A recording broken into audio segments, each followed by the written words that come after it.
Anitha Pushpavanam Kuppusamy Viha YouTube channel அன்பர்கள் அனைவருக்குமே அன்பான வணக்கம்.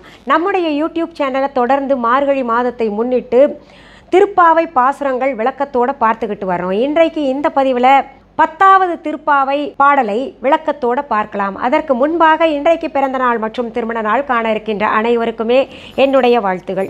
உங்களுடைய வாழ்க்கையில் நீங்கள் அனைத்து நலங்களும் வளங்களும் கிடைக்க பெற்று நீடூழி வாழணும்னு நான் கண்ணன் கிட்ட பிரார்த்திக்கிறேன். இந்த காணொளியை காண்கின்ற அனைவருக்குமே இந்த நாள் இனிய நாளாக அமையட்டும். திருப்பாவை பாசுரங்கள் ஒவ்வொன்றும் பார்த்திங்கன்னா பல்வேறு அர்த்தங்களை சொல்கிறது. இந்த உலக மக்களுக்கு எது செய்தால் நன்மை கிடைக்கும் அப்படின்றது சொல்லிக்கிட்டு வருது. ஆனால் கடந்த சில பாடல்கள் 5வது பாடலிலிருந்தே பார்த்திங்கன்னா தோழியை தொடர்ந்து ஒரே தோழியை ஆண்டாள் நாச்சியார் எழுப்புவதாக பாடல்கள் இருக்குது. ஆனால் ஒரே தோழியை எழுப்புவதாக இருந்தால் கூட அந்த பாடலில் ஒவ்வொன்றும் வேறு வேறு விதமான அர்த்தங்களை சொல்லி இருக்கின்றார். அதாவது தோழிகிட்ட சொல்கிற மாதிரி இந்த உலக மக்களுக்கு சொல்கிறார். தோழிக்கு பாடுவதாக இருந்தால் கூட அதில் பல நகைச்சுவைகள் கலந்து இருக்குது. இன்றைக்கு இருக்கக்கூடிய பாடல் கூட ரொம்ப சுவைபட நமக்கு பொருள் தருது. முதல்ல பாடல் என்ன அப்படின்றத பார்த்துட்டு பிறகு விளக்கத்திற்கு போகலாம். நோற்று ஸ்வர்க்கம் புகுகின்ற அம்மனாய் மாற்றமும் தாராரோ வாசல் திறவாதார் நாற்ற துழாய் முடி நாராயணன் நம்மால் போற்ற பறைதரும் புண்ணிய நாள் பண்டொரு நாள் கூற்றத்தின் வாய் வீழ்ந்த கும்பகர்ணனும் தோற்றும் உனக்கே பெருந்துயில்தான் தந்தானோ ஆற்ற அனந்தல் உடையாய் அருங்கலமே தோற்றமாய் வந்து திரவேலோர் எம்பாவாய். இந்த பாடலின் அர்த்தம் தெரியும் பொழுது ஆண்டாள் நாச்சியார்கிட்ட இவ்வளவு நகைச்சுவை உணர்வு இருக்கா அப்படின்ற எண்ணம் கூட நமக்கு எழும். அது என்னன்னு பாடல்கள் இரண்டு வரிகளாக நம்ம படிச்சுக்கிட்டு விளக்கத்தை முழுமையாக பார்க்கலாம். நோற்று ஸ்வர்க்கம் புகுகின்ற அம்மனாய் மாற்றமும் தாராரோ வாசல் திறவாதார். நம்ம ஏற்கனவே கடந்த பாடல்களில் பார்த்த மாதிரி அந்த தூக்கத்தில் இருக்கக்கூடிய தோழியை பல்வேறு விதமாக புகழ்ந்து எழுப்புகின்றார் ஆண்டாள் நாச்சியார். நோற்று ஸ்வர்க்கம் புகுகின்ற அம்மனாய் அப்படின்னு இங்கே ஆரம்பத்தில் ஆரம்பிக்கிறாங்க.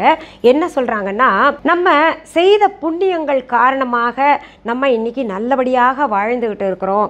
குறிப்பாக நீ மிக பெரும் செல்வம் உடைய வீட்டிலே வாழ்ந்து கொண்டிருக்கின்றாய். உனக்கு சகலமும் இருக்குது. நல்ல அணிகலன்கள் அணிகின்றாய். அழகாக இருக்கிற பெரிய வீடு, அதில் மாணிக்க கற்கள் எல்லாம் பதித்த மாடமெல்லாம் இருக்குது. நல்ல மெத்தையில் படுத்து உறங்குற அந்த கண்ணனை நினைக்கக்கூடிய உள்ளமும் உன்கிட்ட இருக்குது. இப்படி எல்லாமே கிடச்சிருக்கு இந்த ஜென்மத்தில். அப்படின்னா நீ போன ஜென்மத்தில் நல்ல செயல்கள் செஞ்சுருக்கிற அந்த கர்மா தான் இந்த ஜென்மத்தில் உனக்கு நல்ல வாழ்க்கையை பகவான் கொடுத்துருக்காரு. ஆனால் இந்த வாழ்க்கை நமக்கு அடுத்த ஜென்மத்தில் திரும்ப கிடைக்கணும்னா என்ன செய்யணும்? திருப்பாவை நோன்பு ஏற்று கண்ணனை வழிபடணும். அப்படி செய்தால்தானே இந்த வாழ்க்கை இனியும் எதிர்வரும் காலங்களில் தொடரும். அதுவும் அடுத்த ஜென்மத்தில் கூட தொடர்ந்து நமக்கு இந்த வாழ்க்கை கிடைக்கும். அதனால் நீ இப்போ எழுந்துச்சிரு. அதுவும் பார்த்தீங்கன்னா நீ அம்மன் போல இருக்க, பார்க்க அழகாக இருக்கிற. இதில் அம்மன் போல இருக்கே அப்படின்றதுக்கு அம்மனை போல அழகாக மங்களகரமாக இருக்கிற அப்படின்ற ஒரு பொருளும் எடுத்துக்கொள்ளலாம். அடுத்தது பார்த்திங்கன்னா பெண்ணே அப்படின்ற பொருளையும் நம்ம எடுத்துக்கொள்ளலாம். இதில் ஒரு சில விஷயங்களை நம்ம கொஞ்சம் ஆழ்ந்து சிந்திக்கணும். சிலர் செய்ய வேண்டிய நேரத்தில், நம்ம பக்தியை செலுத்துகின்ற நேரத்தில், ஏதாவது ஒரு காரியம் செய்ய வேண்டிய நேரத்தில் செய்யாமல் விட்டுட்டோன்னா அதற்கு பிறகு யாரெல்லாம் பக்தியை இந்த நோன்பு நோற்று அதனால் பலன்கள் கிடைத்து அவர்கள் நல்லா இருக்காங்களோ அவங்கள பார்த்துட்டு அவங்க மட்டும் நல்லா இருக்காங்களே அப்படின்னு சொல்கிறதுல எந்த அர்த்தமும் இல்லை அப்படின்றது உள்ளர்த்தமாக நம்ம எடுத்துக்கொள்ளலாம். அதனால் நம்ம வாழ்க்கையை சரியான முறையில் பக்தி கொண்டு வாழ்ந்தோமேயானால் வணங்குகின்ற நேரத்தில், அதாவது இந்த வணங்குகின்ற நேரம் அப்படின்னு எடுத்துக்கிட்டோன்னா மார்கழி மாதம் முழுவதுமே நம்ம பக்தி செலுத்தக்கூடிய மாதமாக இருக்குது. இந்த மாதத்தில் முழுவதும் பக்தி செலுத்தாமல் நம்ம பிறகு முக்கியமான நாட்களில் மட்டும் விரதம் இருந்து பக்தி செலுத்தினோம்னா அதற்கு இப்போ கிடைக்கக்கூடிய பலன்கள் கிடைக்கலன்னா அவங்களுக்கு மட்டும் பலன் கிடச்சிருச்சே, இவங்களுக்கு மட்டும் பலன் கிடச்சிருச்சே அப்படின்னு புலம்புறதில் அர்த்தம் கிடையாது அப்படின்ற அர்த்தம் கூட நம்ம எடுத்துக்கொள்ளலாம். அதைத்தான் ஆண்டாள் நாச்சியார் தோழிகிட்ட சுருக்கமாக சொல்கிறாங்க. நீ எழுந்துரு, இந்த வாழ்க்கை உனக்கு சுகமோக வாழ்க்கை கிடைச்சிருக்கு இல்லையா, இது உனக்கு தொடர்ந்து எதிர்காலத்திலும் இருக்கணும், அடுத்த ஜென்மத்திலும் கிடைக்கணும் அப்படின்னு சொல்கிறாங்க. அடுத்தது பார்த்தீங்கன்னா, மாற்றமும் தாராரோ வாசல் திறவாதார் அப்படின்னு சொல்கிறாங்க. அதில் என்ன சொல்கிறாங்கன்னா, நாங்கள் இத்தனை கெஞ்சிருவோமே, தொடர்ந்து பாரு எத்தனை நேரமாக நின்றுட்டு வாமா வாமான்னு கூட்டமாக நின்று மற்றவங்களையும் போக விடாமல் எல்லாரையும் நிறுத்திட்டு வான்னு உன்னை கூப்பிட்டுக்கிட்டே இருக்கிறோம். எங்களுடைய உணர்வு உனக்கு புரியலையா?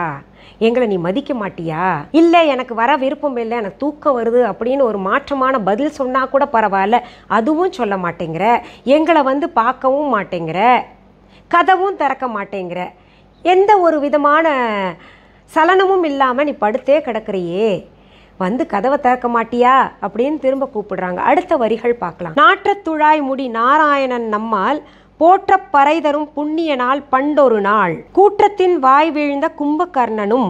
இங்கே நாற்றத்துழாய் முடி என்கின்ற வார்த்தையெல்லாம் ஆண்டாள் நாச்சியார் பயன்படுத்தி இருக்காங்க. துழாய் அப்படின்னா துளசி. நாராயணனுக்கு எது பிடிக்கும்? துளசி தான் ரொம்ப பிடிக்கும். நாராயணனை நம்ம வணங்கும் பொழுது துளசி வைத்து வழிபாடு செய்யணும் அப்படின்ற பொருளும் நமக்கு இங்கே சொல்லியிருக்காங்க. அந்த நாராயணன் என்ன பண்ணியிருக்காராம்? நாற்றத்துழாய் முடி மேலே சூட்டியிருக்காராம். நாற்றம் என்றால் துளசி என்ன நாற்றமாக கொண்டிருக்கு, வெளிப்பார்வைக்கு நமக்கு அப்படி ஒரு பொருளாக நினச்சிப்போம். ஆனால் நல்ல தூய தமிழில் நாற்றம் அப்படின்றது பார்த்திங்கன்னா மனத்தை குறிக்கும். நாராயணன் துளசியை தன் முடிமேல் சூட்டி அது மனம் தருகிறது. அதாவது மனத்தை தருகின்ற துளசியை சூட்டின காரணத்தினால, தொடர்ந்து சூட்டி வருகின்ற காரணத்தினால நாராயணன் முடி மணக்கு தான். இப்படியெல்லாம் நம்ம போற்றி பாடணும் பெண்ணே, கொஞ்சம் எந்திரிமா. அந்த நாராயணனை போற்றி பாடுறதுனால நமக்கு வெற்றிகளை தருவான். நாம் என்ன கேட்கிறோமோ அதை தருவாம்மா. யாருமே அந்த கண்ணனை சீக்கிரத்திலே நெருங்கி விட முடியாது, அவனை பார்க்க முடியாது. ஆனால் கோபியர்கள் சுலபமாக நெருங்கலாம். அந்த கோபியர்கள் எல்லாம் நம்மை பார்க்க வந்திருக்காங்களா அப்படின்னு நாராயணன் பார்ப்பான். அதனால சீக்கிரம் எந்திரி அப்படின்னு சொல்லிட்டு பண்டொரு நாள் அப்படின்னு சொல்றாங்க. பண்டொரு நாள் அப்படின்னா பண்டைய, அதாவது ஒரு நாள், பண்டைய நாள், முன்பொரு நாள் அப்படின்ற ஒரு பொருள் கொள்ளலாம். ஒரு நாள் முன்பு ஒரு முறை நடந்த செய்தியை சொல்ல வர்றாங்க. கும்பகர்ணன் கிருஷ்ணனின் அவதாரமான ராமனின் அவதாரத்தில் கும்பகர்ணனை வீழ்த்தச் செய்தார். இங்கே கும்பகர்ணனை ஏன் ஆண்டாள் நாச்சியார் உள்ளே கொண்டு வர்றாங்க இந்த பாடலில் அப்படின்னு பார்த்தீங்கன்னா, கும்பகர்ணன் தோற்றத்தை நம்ம கொஞ்சம் பார்த்துடலாம். நகைச்சுவையாக இருக்கும். அந்த கும்பகர்ணனின் தோற்றம் எப்படி இருக்குமா? மிகப்பெரிய வீடு மாதிரி இருக்குமா, மிகப்பெரிய மாளிகை மாதிரி இருக்குமா. ஒரு மனிதனுடைய உருவம் அப்படின்னு எடுத்துக்கிட்டோன்னா கண்ணு, காது, மூக்கு, வாய், ஒரு உருவம் சரியாக இருக்கும். ஆனால் கும்பகர்ணன் நிறைய சாப்பிட்றவனாச்சே, அதனால் அவனுடைய உருவத்தை பார்த்திங்கன்னா ஒரு கட்டுக்குள்ளே அடக்கி சொல்ல முடியாது. ஒரு பெரிய மாளிகை மாதிரி இருக்குமா. அவன் விழித்திருக்கின்ற 6 மாதம் தூங்குவான், 6 மாதம் முழிச்சிருப்பான். விழித்திருக்கின்ற நேரத்தில் கையில் அகப்பட்டவர்களை, இப்போது வானரங்கள் இருக்கு இல்லையா, அதையெல்லாம் பிடிச்சி சாப்பிடுவானா. அந்த வானரங்கள் வந்து கவலையே பட மாட்டாங்களாம். அவன் கைக்கு அகப்பட்டு அவன் வாய்க்குள்ளே போயிடுவாங்க. ஏன்னா அவனுடைய உடம்பு விசாலமாக இருக்குது. இந்த வாய்க்குள்ளே போயிட்டு காது வழியாக, கும்பகர்ணன் காது வழியாக வெளியில் வந்துடலாம், திரும்பவும் அதே வாய் வழியாக வெளியில் வந்துடலாம். அப்படி காது வாய் எல்லாம் பெரிய பெரிய வாசல் கதவு மாதிரி இருக்குமா கும்பகர்ணனுக்கு. அதில் கொஞ்சம் அதிகப்படியாக நம்ம பாடல், அந்த ராமாயணம் படிக்கும் பொழுது நிறைய சுவைபட செய்திகளை பெரியவங்க சொல்லியிருக்காங்க, நம்ம படிச்சிருக்கோம். அதில் இவ்வளவு விசாலமான அகலமான வீடு போன்று உடம்பு கொண்டிருக்கக்கூடிய கும்பகர்ணன் கிட்ட நித்ராதேவி போனாங்களாம். ஏன்னா நித்ராதேவிக்கு தூங்குறதுக்கு நல்லா இடத்த தேடிக்கிட்டு இருந்தாங்க. மாளிகை போன்று காட்சி அளிக்கின்ற கும்பகர்ணனுடைய உடலில் போயிட்டு படுத்துக்கிட்டாங்களாம். அவங்க 6 மாதம் எந்த ஒரு குறுக்கீடுகளும் இல்லாமல் நல்லா ஆழ்ந்து தூங்கினாங்களாம். அதனால்தான் கும்பகர்ணன் வந்து அவன் 6 மாதம் தூங்கிட்டு இருக்கான், அந்த நித்ராதேவி எழுந்த உடனே முழிச்சுடுறான் அப்படின்னு சொல்கிறாங்க. அப்படி 6 மாதம் தூங்கி கொண்டு இருக்கின்ற கும்பகர்ணனே உன்கிட்ட தோற்று போயிடுவான் போல இருக்கு, இப்படி தூங்கிக்கிட்டு இருக்கியே அப்படின்னு ஆண்டாள் நாச்சியார் தோழியை பார்த்து பாடுவதாக இந்த பாடலில் சொல்லியிருக்காங்க. இப்படி ஆண்டாள் நாச்சியார் சுவைபட வார்த்தைகளை கையாண்டது என்ன உணர்த்துதுன்னா, அவர்கிட்ட நகைச்சுவை உணர்வு இருக்கு. இப்படி நகைச்சுவையோட சொல்லியாவது அந்த தோழியை எழுப்பணும்னு அவங்க முற்பட்டு இருக்காங்க. இப்போ அடுத்த வரியை நம்ம படிக்கலாம். அடுத்த வரிக்கான பொருளை நம்ம பார்த்துட்டோம், இருந்தால் கூட அந்த வரிகள் 3 வரிகள் இருக்கு இல்லையா, அதை பார்க்கலாம். தோற்றும் உனக்கே பெருந்துயில் தான் தந்தானோ, யாரு? கும்பகர்ணனும் தோற்றும் உனக்கே பெருந்துயில் தான் தந்தானோ, ஆற்ற அனந்தல் உடையாய் அருங்கலமே தோற்றமாய் வந்து திரவேலோர் எம்பாவாய் அப்படின்னு சொல்லியிருக்காங்க. அந்த கும்பகர்ணனே உன் தூக்கத்து முன்னாடி தோத்து போயிட்டான் போ அப்படின்னு சொல்லியிருக்காங்க. அதுக்கடுத்தது என்ன சொல்கிறாங்கன்னா, ஆற்ற அனந்தலுடையாய் அருங்கலமே அப்படின்றாங்க. இங்கே அந்த தோழியை திரும்ப திரும்ப அழகு அப்படின்னு வர்ணிக்கிறாங்க. இப்போ இந்த வரியிலையும் அதான் சொல்கிறாங்க. அனந்தல் அப்படின்றதுக்கு நம்ம அர்த்தம் பார்த்தோம். இப்போது இந்த தாய் யசோதா இருக்காங்க இல்லையா, அவங்க வந்து கண்ணனை எழுப்பும்போது நல்லா ஆழமாக எழுப்புவாங்க. ஏன்னா கண்ணன் எழுந்துட்டு இந்த குளிரில் மீண்டும் அந்த போர்வையை போத்தி தூங்கிடக்கூடாது அப்படின்றதுக்காக நல்லா கண்ணா எந்திரிக்கண்ணா எந்திரிக்கண்ணா அப்படின்னு திரும்ப திரும்ப சொல்லி எழுப்புவாங்களாம்.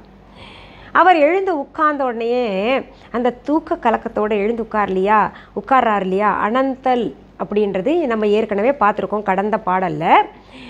அந்த சோர்வோடு இருக்கக்கூடிய அந்த தூக்க கலக்கத்தோடு இருக்கக்கூடிய ஒரு உறக்கத்தை அனந்தல் அப்படின்னு சொல்லுவாங்க. திருவனந்தல் அப்படின்னு கடவுளுக்கு நம்ம சொல்லுவோம். தூங்கி எழுந்த உடனேயே ஒரு அழகான தோற்றம் இருக்கும் இல்லையா, அந்த தோற்றத்தோடு வந்து எங்களை பாருமா, ஒன்றும் இல்லை, நீ வந்து அந்த தோற்றத்தோடு எங்களை பார்த்தினாலே எங்களுக்கெல்லாம் மகிழ்ச்சி ஏற்படும்.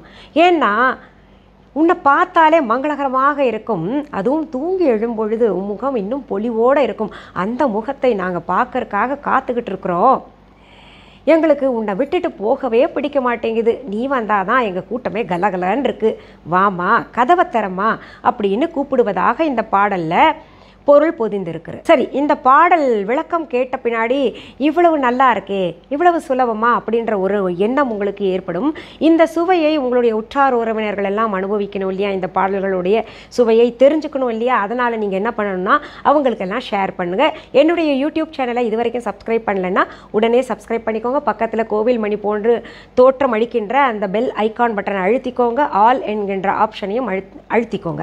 அப்போ தான் நான் ஒவ்வொரு நாளும் போடுற திருப்பாவை பாடல்கள் எல்லாம் உங்களுடைய கவனத்திற்கு வந்து சேரும். இப்போது நம்ம விஹா ஆன்லைன் பற்றி சொல்கிறேன். நம்ம விஹா ஆன்லைன் பற்றி சொல்லும்போது நிறைய பேருக்கு பிடிக்குது, சிலருக்கு பிடிக்காமல் இருக்குது. இது என்னது பிஸ்னஸா அப்படின்னு. உங்களுக்கு இந்த பாடல்லையே இந்த பாட்டு இருக்கு இல்லையா, திருப்பாவை பாசுரம் 7வது பார்த்தோம்ல, அதுலேயே பாருங்களேன், ஆயர் குல பெண்கள் எல்லாம் வந்து எப்போ கண்ணன் வாழ்ந்த காலத்திலேயே தயிரை வந்து கடைந்து மோரை கடந்து வெண்ணையாக எடுத்து தானுண்டு அது விற்பனையும் செஞ்சுருக்காங்க எல்லாருமே. அதாவது யாருக்கிட்ட என்ன இருக்கோ அதை வந்து பயன்படுத்தி, அதாவது புத்தி இருந்தால் நம்ம வந்து புத்தி கொண்டு நிறைய பாடல்கள் சொல்லி கொடுத்து அதற்கு அர்த்தம் சொல்லி கொடுத்து, இல்லை நம்ம கற்றதெல்லாம் சொல்லி கொடுத்து நம்ம பிழைக்கலாம். இல்லை வேறு எந்த வகையிலையும் நாம் பிழைக்கலாம். சும்மா தான் உட்கார்ந்துருக்கக்கூடாது. நம்ம பெரியவங்களும் சொல்லியிருக்காங்க, காலங்காலமாக நம்ம தெரிந்து கொண்ட விஷயமும் கூட. இதில் நான் எந்த நேரத்தையும் சும்மா இருக்காமல் ஏதாவது ஒன்று செஞ்சுக்கிட்டு இருக்கேன். அதில் பிறந்தது தான் இந்த விஹா ஆன்லைன் ஷாப்பு. இப்போது புதுசாக பார்க்குறவங்களுக்கு இந்த விஹா ஆன்லைன் ஷாப் பற்றி தெரியாது இல்லையா, அதற்காக நான் ஒவ்வொரு பதிவுலையும் சொல்லிகிட்டு இருக்கேன். அதனால் தப்பாக எடுத்துக்காதீங்க. விஹா ஆன்லைன் என்பது எங்களுடைய ஆன்லைன் ஷாப், அதாவது நான் நடத்துகின்ற ஆன்லைன் ஷாப். இது வரைக்கும் யாராவது எங்களுடைய விஹா ஆன்லைன் ஷாப் ஆப்பை டவுன்லோட் பண்ணலைன்னா உடனே ப்ளே ஸ்டோர் ஆப் ஸ்டோருக்கு போயிட்டு தம்ப்நெயிலில் கொடுக்கப்பட்டு இருக்கின்ற விஹா ஆன்லைன் என்கின்ற ஸ்பெல்லிங் பார்த்துட்டு டெக்ஸ்ட் பண்ணுங்கள், டவுன்லோட் பண்ணிக்கோங்க. எங்களுடைய Viha online shopping app download உங்கள் செல்லையே பண்ணி வச்சுக்கோங்க. அப்போ தான் சுலபமாக நான் என்ன பொருள்கள் தினமுமே புதுசாக அப்லோட் பண்ணுறேன், என்ன விலை அப்படின்ற தகவல்கள் எல்லாம் பார்க்க முடியும் இல்லையா. சரி, நீங்கள் டவுன்லோட் பண்ண பின்னாடி அதில் மிஸ்ஸஸ் அனிதா குப்புசாமிஸ் விஹா ஆன்லைன் அப்படின்னு நான் பேசும்போதே அதில் ஒரு லோகோ வரும் பாருங்கள், அதை பார்த்து தெரிஞ்சுக்கோங்க நம்மளோட தானான்னு உறுதிப்படுத்திக்கோங்க. இதை ஏன் சொல்கிறேன் அப்படின்னு பார்த்தீங்கன்னா, நம்ம viha.online என்கின்ற இ-காமர்ஸ் வெப்சைட்லேயும் விஹா ஆன்லைன்லேயும் விற்கக்கூடிய பொருள்களை என்னோட லோகோவே பயன்படுத்திக்கிட்டு சில வெப்சைட்டில் விற்றுக்கிட்டு இருக்கிறாங்க. அது என்கிட்ட என்னோட லோகோவை பயன்படுத்தக்கூடாது. நியாயப்படி பார்த்தீங்கன்னா அதற்கான சட்ட விதிமுறைகள் என்னென்ன இருக்கோ, சட்டப்படி என்ன ஆக்ஷன் எடுக்கணுமோ அதை நான் பார்த்துப்பேன். ஆனால் உங்களுக்கு ஒரு தகவல் சொல்கிறேங்க, என்கிட்டேருந்து வாங்கிட்டு போகிற பொருள்கள் விற்பனைக்கு கொடுத்தாங்கன்னா என்கிட்டேருந்து வாங்கிட்டு போன தன்மையோடு கொடுக்குறாங்களா இல்லை மாற்றி கொடுக்குறார்களா அப்படின்ற ஒரு விஷயம் தெரிஞ்சுக்கணும் இல்லையா. குறிப்பாக சொல்லணும்னா இழுப்பு எண்ணெய் என்னுடைய விஹா லோகோ போட்டு ஒரு வெப்சைட்டில் விற்கிறதாக எனக்கு நம்முடைய சப்ஸ்கிரைப் சகோதரி தான் அனுப்பியிருந்தாங்க. பாருங்கள் மேடம் இப்படியெல்லாம் பண்ணுறாங்க, நீங்கள் ஒவ்வொரு வீடியோலையும் சொல்கிறது தவறே கிடையாது அப்படின்ற மாதிரி அனுப்பியிருந்தாங்க. அப்போது என்கிட்டேருந்து வாங்கிட்டு போகிறதோ இல்லை என்னோட லோகோ பயன்படுத்தும் போது பார்த்திங்கன்னா என்னோட பொருள் தான் அப்படின்ற மாதிரி ஒரு தோற்றம் உங்களுக்கு ஏற்படும் இல்லையா. ஆனால் வாங்கிட்டு போன பின்னாடி அதில் என்ன கலப்படம் செய்கிறாங்க அப்படின்றது நமக்கு தெரியாது. இன்னொன்று என்னோட விஹா லோகோவை பார்த்து நீங்கள் ஏமாந்து வாங்குவீங்க, சரி மேடம் தான் அப்படின்னு. அப்படி நீங்கள் ஏமாறக்கூடாது அப்படின்றதுக்காக தான் நிறைய விஷயங்களை நான் ஒவ்வொரு பதிவிலையும் சொல்லிக்கிட்டு வரேன். பொருள்களை நேரில் பார்த்து வாங்கணும் அப்படின்னு நினச்சிங்கன்னா சென்னை ராஜா அண்ணாமலைபுரத்தில் எங்களுடைய விஹா கடை இயங்கிக்கிட்டு இருக்குது, நாங்கள் நடத்திக்கிட்டு வரோம். அங்கே வந்து நேரில் பொருள்களை பார்த்து வாங்கிக்கலாம். அதற்கான ஃபோன் நம்பர் அட்ரஸ் எல்லாமே இந்த டிஸ்கிரிப்ஷன் பாக்ஸ் ஓப்பன் பண்ணிங்கன்னா அதில் கொடுக்கப்பட்டு இருக்கும், லிங்க்ஸும் கொடுக்கப்பட்டு இருக்கும், அட்ரஸும் இருக்கும். நாங்கள் வெளியூர்காரங்க எங்களுக்கு அட்ரஸ் புரியாது அப்படின்னு நினைக்கிறவங்களுக்காக கூடுதல் தகவல் ஒன்று சொல்லிக்கிறேங்க. நீங்கள் கூகுள் ரூட் மேப்பில் போயிட்டு இப்போ அதை நம்பி தானே எல்லோரும் இருக்கும். எங்கள் முதல்ல பார்த்தீங்கன்னா கார் கதவை திறந்து விட்டு இங்கே இது இப்படி போகணுன்னா இந்த தெருவுக்கு போகணுன்னா எப்படிங்க போகிறது, அந்த தெருவுக்கு போகணுன்னா எப்படிங்க போகிறது, கையில் அட்ரஸ் வச்சுருப்போம், இந்த பாருங்கள் இந்த அட்ரஸ் எங்கேங்க இருக்குது அப்படின்ற மாதிரிலாம் கேட்டுக்கிட்டே இருப்போம். இப்போ யார் அதை பார்க்குறோம் இல்லையா. கூகுள் ரூட் மேப்பில் அட்ரஸ் அழகாக நம்ம டைப் பண்ணிடலாம். டைப் பண்ண பின்னாடி அந்த Google route map go left go right அப்படின்னு தப்பாக சொன்னால் கூட அதை நம்பி நம்ம போகிறோம். ஆனால் நம்ம விஹா கடைக்கு சரியாகத்தான் ரூட் மேப் சொல்லுது அப்படின்னு நிறைய பேர் சொல்லியிருக்காங்க. அதனால் நீங்கள் அட்ரஸை டெக்ஸ்ட் பண்ணுங்கள், இல்லை விஹா ஷாப் சென்னை ராஜா அண்ணாமலைபுரம் அப்படின்னு போட்டிங்கன்னா கூகுள் ரூட் மேப் அழகாக உங்களை கைடு பண்ணி கொண்டு வந்து எங்கள் கடையில் சேர்த்து விட்டுடும். பொருள்களை நீங்கள் நேரில் பார்த்து வாங்கிக்கலாம். இப்போ பார்த்தீங்கன்னா விஹா ஆன்லைனில் நிறைய கிருஷ்ணர் படங்கள், கிருஷ்ணர் சிலைகள், இன்னும் நிறைய பூஜை பொருள்கள், கூடுதலாக பார்த்திங்கன்னா ரோஸ் ஃபேஸ் பேக் எல்லாம் சேர்த்துருக்கேன். நிறைய பொருள்கள் சேர்த்துக்கிட்டே இருக்கேங்க. பிள்ளையார் பார்த்திங்கன்னா அமிர்தத்தில் இன்னும் நிறைய ஸ்டோன்ஸ்லாம் கொடுத்துக்கிட்டு இருக்கிறேன். ஃபேஸ் ரோலரும் நிறைய ஸ்டோன்ஸ்ல எல்லாம் இப்போ அப்லோட் பண்ணிக்கிட்டு இருக்கேன். அதனால் நீங்கள் புதிதான பொருள்கள் தினமுமே பார்க்கலாம். இதில் இன்னொரு செய்தியை சொல்கிறேங்க, எங்கள் விஹா கடைக்கான கிளைகள் வேறு எங்கேயுமே கிடையாதுங்க. ஒரே ஒரு கடை தான் சென்னை ராஜா அண்ணாமலைபுரத்தில் நான் நடத்திக்கிட்டு வர்றேன். என்னுடைய பெயர், புகைப்படம், வீடியோ, ஆடியோ எதையாவது பயன்படுத்திக்கிட்டு அவங்க கடை தாங்க, நாங்கள் எங்கள் ஊரில் எங்கள் நாட்டில் நடத்திக்கிட்டு இருக்கோம் அப்படின்னு சொன்னாங்கன்னா அது முற்றிலும் தவறான செய்தி. அதற்கும் எங்களுக்கும் தொடர்பு கிடையாது, அதற்கும் எனக்கும் தொடர்பு கிடையாது. அதே போல் வேறு எந்த வெப்சைட்லேயோ இல்லை வேறு எந்த ஆன்லைன் ஆப்லேயோ ஷாப்பிங் ஆப்லேயும் நீங்கள் எங்களுடைய விஹா லோகோ கொண்டு பொருள்கள் பார்த்தீங்கன்னா அதற்கும் எங்களுக்கும் சம்பந்தம் கிடையாது. வாங்கிக்கிட்டு நல்லா இல்லைன்னு என்ன நீங்கள் திட்டக்கூடாது, அவ்வளோதான். மீண்டும் அடுத்தடுத்த பதிவுகளில் சந்திக்கும் வரை நன்றி, வணக்கம். அன்பான வாடிக்கையாளர்களே, உங்கள் விஹா ஸ்டோரில் பூஜை பொருட்கள், சிலைகள், ராசிக்கற்கள், வாஸ்து பொருட்கள், விதைகள், பாரம்பரிய அரிசி வகைகள், சிறுதானியங்கள், ஆர்கானிக் பொருட்கள், மூலிகை எண்ணெய், மளிகை பொருட்கள், மரச்செக்கு எண்ணெய், மரப்பொருட்கள், வெள்ளி ஆபரணங்கள், கிஃப்ட் ஆர்டிகல்ஸ், காட்டன் மற்றும் பட்டு புடவைகள், காட்டன் சுடிதார்கள், பட்டு பாவாடை, குழந்தைகளுக்கான விளையாட்டு பொருட்கள், ஹை குவாலிட்டி இமிடேஷன் நகைகள், வீட்டு உபயோக பொருட்கள், ஜூட் பேக்ஸ், ஹேண்ட்மேட் சோப்ஸ், அழகு சாதன பொருட்கள், சிறுதானிய பிஸ்கெட்டுகள், ஹோம் அப்ளையன்சஸ், இன்னும் பற்பல பொருட்கள் விற்பனைக்குள்ளது. விஹா ப்ராடக்ட்களை நீங்கள் வாங்க விரும்பினால் அது எங்களுடைய viha.online வெப்சைட் மற்றும் சென்னை ராஜா அண்ணாமலைபுரத்தில் உள்ள எங்கள் விஹா ஸ்டோரில் மட்டுமே கிடைக்கும் என்பதை தெரிவித்துக் கொள்கிறோம். வேறு எந்த ஆன்லைன் வெப்சைட்களிலும் விஹா ப்ராடக்ட்கள் விற்பனைக்கு கிடையாது என்பதை நீங்கள் கவனத்தில் கொள்ள வேண்டும். எங்கள் விஹா ஸ்டோரின் விலாசத்தை கண்டறிய கூகுள் மேப்ஸில் விஹா ஸ்டோர் என்று டைப் செய்தால் வழியை கண்டறியலாம். www.viha.online வெப்சைட்டிலும் விஹா ஸ்டோரின் அட்ரஸ் உள்ளது.